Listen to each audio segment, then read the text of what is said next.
কিছু আপনজন আছে হারিয়ে যাওয়া পর খুঁজে, কিছু মানুষের আফসোস সারা জীবন থেকে যায়। যতদিন বাঁচবেন আফসোস থেকেই যাবে। আমার নিজেরও কেমন জানি আফসোস লাগে। পৃথিবীতে তো অনেকের আত্মীয় স্বজন অনেক রকম, অনেকের পরিবার অনেক রকম। অনেকের পরিবারের কাছে চাওয়া মাত্রই তাদের ছেলে মেয়েদের আবদারটা পূরণ করে দেয়। আবার অনেকের পরিবারের কাছে তাদের চাহিদার কোনো মূল্য নেই।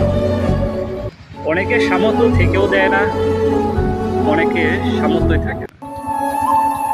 আসলে এটা হচ্ছে তাদের ব্যক্তিগত ব্যাপার।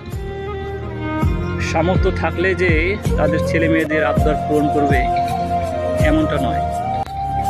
অনেকের অনেক টাকা পয়সা থাকার পরেও তাদের ছেলে মেয়েদের আবদার পূরণ করতে তারা মনে করে টাকা খরচ হবে, অপচয় হবে।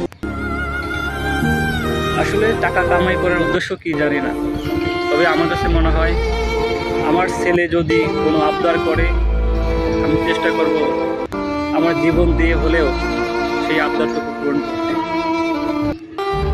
জানি না কার কাছে কেমন লাগবে এই ভিডিওটা, তবে সবার মতামত চাই কমেন্ট বক্সে।